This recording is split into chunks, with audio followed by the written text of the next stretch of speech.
Spring 1940. Europe was burning. Nazi tanks thundered through France while the Luftwaffe turned cities into firestorms. And in a cramped office in Englewood, California, a 45-year-old engineer named Edgar Schmued hunched over his drawing board, sketching lines that would change the course of the war. The irony? No one had asked him to. The U.S. Army Air Corps hadn't issued a contract. There was no funding, no official interest, just one man quietly risking his job and his company's survival on an uninvited dream. Schmued wasn't a typical corporate engineer. He was a gambler, not with cards, but with equations and aerodynamics. If his design failed, North American aviation would eat the loss, and Schmued might be out on the street. But he believed he was onto something. Born in Hagen, Germany, in 1899, Schmued had been fascinated by flight since boyhood. He'd watched early Wright brothers demonstrations in Europe and became obsessed with the machines that defied gravity. After World War I, he joined Fokker. Yes, the same company that built the Red Baron's legendary triplane. When the Great Depression hit, Schmued packed his dreams and a folder of drawings and boarded a ship to America. He arrived with no money, only ideas. By 1936, he found work at North American Aviation, a small California company that built training planes. They weren't Boeing. They weren't Lockheed. They were underdogs, hungry ones. Then came April 1940. Britain was bleeding aircraft faster than factories could replace them. The British Purchasing Commission showed up at North American's doorstep, desperate for help. Their request was simple: build Curtiss P-40 Warhawks under license. Reliable, proven, safe money. But Schmued and company president James Dutch Kindleberger saw a different path. Instead of copying someone else's fighter, Schmued made a bold promise. Give us 120 days. We'll build you a better one from scratch. The British thought he was insane. Even his own team thought so. 4 months to design a combat-ready aircraft? Unthinkable. But Schmued had been secretly working on concepts for months, obsessed with one problem that haunted every pilot in the sky: range. Fighters of the day could turn, climb, and kill, but not go far. The Spitfire ran dry after 400 miles. The P-40 had endurance, but poor climb. The Bf-109 was deadly, but chained to its airfields by tiny fuel tanks. Physics said you could have agility or range, never both. Edgar Schmued was about to prove physics wrong. The clock started ticking the moment Schmued made that wild promise. 120 days. Not for a drawing, not for a prototype, but for a finished fighter plane ready to fly. Inside North American's Englewood plant, engineers scrambled like men possessed. The hangar lights burned through the night. Pencils snapped, slide rules clicked, coffee spilled. They were designing at a pace no one had ever attempted. Schmued's vision was clear. He didn't want a brawler like the P-40 or a dancer like the Spitfire. He wanted a hunter, sleek, fast, and efficient. Something that could roam deep into enemy territory and still make it home. To achieve that, he flipped the usual blueprint on its head. Instead of shaping the wings for maneuverability first, he designed them for efficiency. He used a laminar-flow airfoil, a new aerodynamic concept that reduced drag dramatically by keeping the airflow smooth over the wing surface. It was revolutionary and risky. Nobody knew if it would actually work in combat. At the same time, Schmued and his team designed the fuselage around a single engine, the Allison V-1710. It was powerful, but had one fatal flaw: it lost performance at high altitudes, where dogfights often happened. Schmued knew it wasn't perfect, but he didn't have time for perfect. He had 120 days to make a miracle, and somehow he did. By September 9th, 1940, just 102 days after the first sketches, the prototype, codenamed NA-73X, stood gleaming on the runway. It looked alien compared to anything flying at the time. Razor-thin wings, smooth fuselage, long nose. Even parked, it looked fast. Test pilot Vance Breeze climbed into the cockpit that morning. The mechanics cleared the runway. Schmued stood nearby, silent, holding his breath. When the engine roared to life, every head in the hangar turned. Breeze pushed the throttle forward, and the plane leapt into the air. The takeoff was flawless. The handling? Perfectly balanced. And when breeze throttled up at 13,000 feet, the Mustang hit speeds that stunned everyone watching. By early 1942, the war had swallowed Europe whole. The Luftwaffe ruled the skies, and Allied bombers flying into Germany were being torn apart before ever reaching their targets. Back in Britain, a few Royal Air Force engineers began whispering about Schmued's strange American fighter, the Mustang. It was fast, it handled beautifully, and down low, it was untouchable. But once it climbed above the clouds, its Allison engine turned sluggish, like a stallion gasping for air on a mountain. Then came the idea, bold, desperate, and brilliant. What if they gave the Mustang a Rolls-Royce Merlin engine? The same engine that powered the Spitfire, the very heart of Britain's air defense. When the first test plane was fitted with the Merlin, even the mechanics couldn't believe the difference. The transformation was instant. The aircraft's ceiling shot past 30,000 feet. Its climb rate nearly doubled. Its top speed jumped over 430 miles per hour. Test pilots landed white-knuckled, eyes wide. "It's a different machine," one said. "It's alive." Across the ocean, when Schmued heard the reports, he didn't feel jealousy. He felt pride. Because now his design had finally found the heart it deserved. The British called it the Mustang Mk3. The Americans renamed it the P-51B. Soon, assembly lines in California thundered day and night, producing the new engine mounts, radiators, and airframes needed for the Merlin-powered model. The U.S. Army Air Forces took notice fast. They ordered thousands. By late 1943, squadrons of P-51s began escorting Allied bombers deep into German territory. And something unbelievable happened. The losses dropped overnight. For the first time in the war, American bombers could fly to Berlin and back because the Mustangs could stay with them the entire way. Pilots called it a miracle with wings. The Luftwaffe called it something else, death from the blue. Winter 1943. The Allies were still bleeding planes over Germany. Every daylight bombing raid came at a terrible cost. B-17s limping home, with engines blown out, wings shredded, entire crews gone. But then the P-51 Mustang arrived. It didn't just escort bombers. It hunted. Long before the enemy spotted them, Mustangs were already diving out of the sun, sleek, silver predators tearing through Luftwaffe formations like wolves through a flock. German pilots couldn't believe their eyes. At 25,000 feet, nothing outran it. Nothing outclimbed it. And thanks to its incredible range, it followed the bombers all the way from England to Berlin and back, something no Allied fighter had ever done.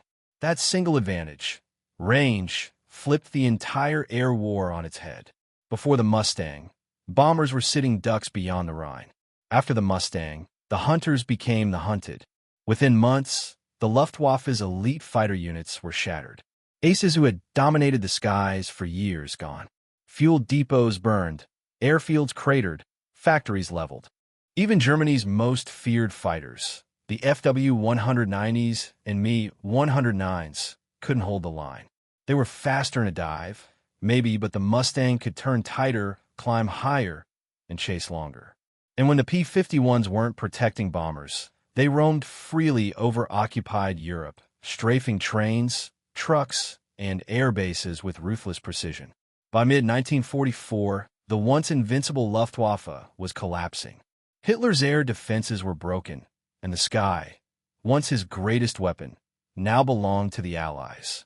And it all traced back to one unrequested idea, born in a quiet office in California, and the stubborn belief of an engineer who refused to wait for permission. By spring 1944, Europe was a fortress, and the Allies were preparing to storm it.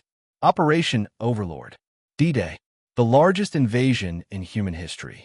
But before the soldiers could hit the beaches, one battle had to be won first, the battle for the skies. If the Luftwaffe still had control, the invasion would be suicide. So, months before June 6th, the P-51 Mustangs went to work. They scoured the skies and countryside of France and Belgium, burning airfields, wrecking rail lines, blasting anything with wings or wheels. They didn't just fight, they starved the Luftwaffe. German pilots were forced to take off from broken runways with almost no fuel.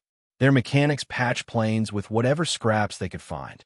And when they did get airborne, Mustangs were waiting, circling like hawks.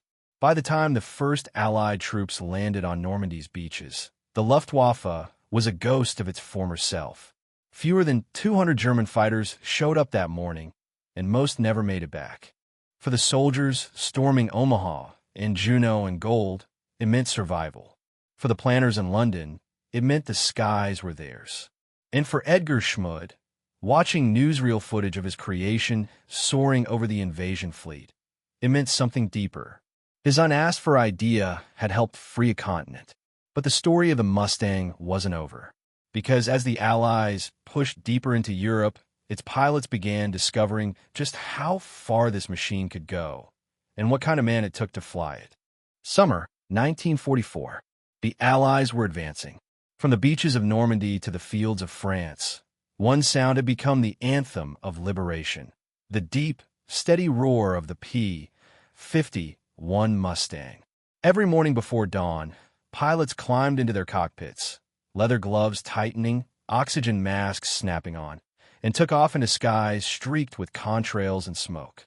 Their missions were simple in name, impossible in practice: escort, destroy, and survive. The Mustang's long range made it the perfect companion for the great bomber fleets, now pounding Germany day and night.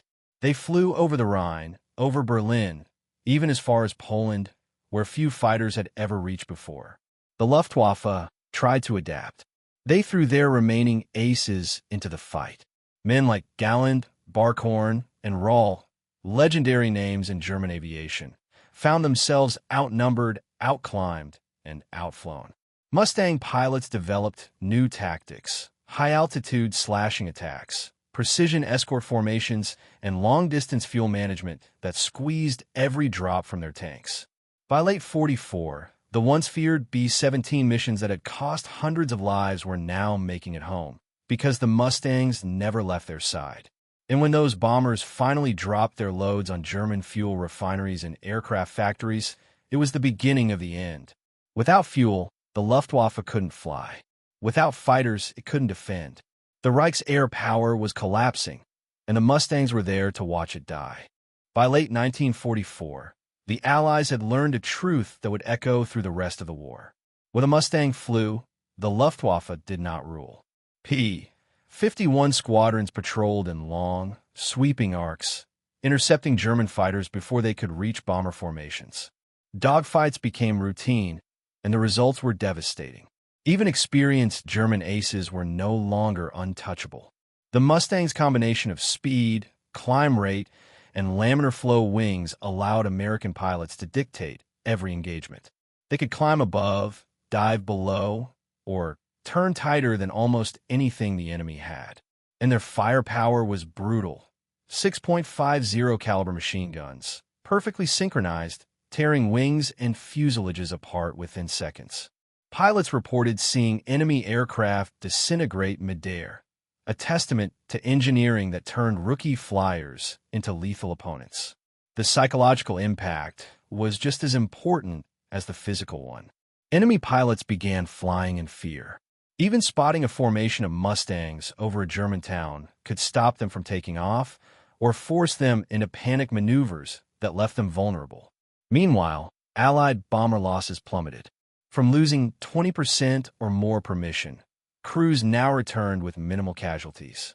The Mustang didn't just escort bombers. It freed them to strike deeper, harder, and more effectively than ever before. Edgar Schmued's vision, born from a gamble in a California office in 1940, was now realized. One man's obsession with efficiency, range, and aerodynamics had altered the balance of an entire theater of war. And the war was far from over. The Mustang had proven its worth, but every mission now pushed it and its pilots to the limit. Winter 1944 to 1945. The sky over Germany was no longer a safe haven. Mustang squadrons roamed the Reich like predators. They struck airfields, supply lines, trains, and convoys, anywhere the Luftwaffe might regroup. Enemy pilots learned quickly: stay on the ground, or risk annihilation. By now, air superiority was absolute. The P-51s could reach the heart of Germany and still have fuel to fight on the way back. Bomber streams were fully protected, and every mission cut deeper into Germany's already stretched war machine. Even the most experienced Luftwaffe pilots were humbled. The P-51 could climb faster, turn tighter, and dive harder than nearly every German fighter. It wasn't just about speed or maneuverability, it was about control. Whoever held the high ground held the fight, and the Mustang almost always claimed it. The psychological impact was crushing. Commanders reported pilots refusing to fly sorties without Mustangs overhead. The once mighty German Air Force was now scattered, demoralized, and starving for fuel. By spring 1945, the Luftwaffe was a shadow of its former self, and the skies were no longer a battlefield they could dominate. The Mustang had not merely survived its first 4 years of war. It had changed the war itself. From escorting bombers to tearing up the enemy's infrastructure, Schmued's creation had proven its worth again and again. And yet, the story of the Mustang was far from over. Even as the war in Europe came to an end, this fighter would continue to fly. In Korea, in foreign air forces, and in the very principles of aviation design itself. May 1945. Europe was free. The war was over. The skies that had once been filled with tracer fire and roaring engines were now silent. But the Mustang didn't retire. Its story was far from over. The F-51, as it was redesignated in 1947, returned to service during the Korean War. Jets had arrived, but early models were fragile, fuel-hungry, and needed long runways. The Mustang? Tough, reliable, and able to operate from rough forward airstrips.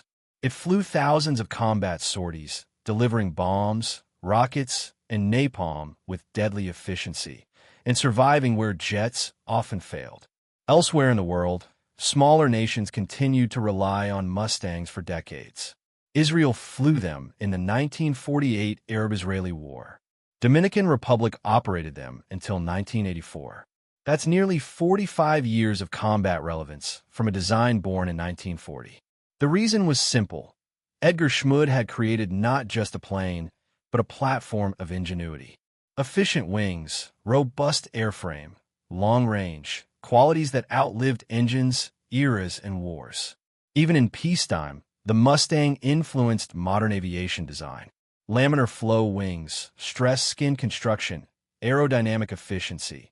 Lessons from the P-51 informed everything from fighters to commercial airliners.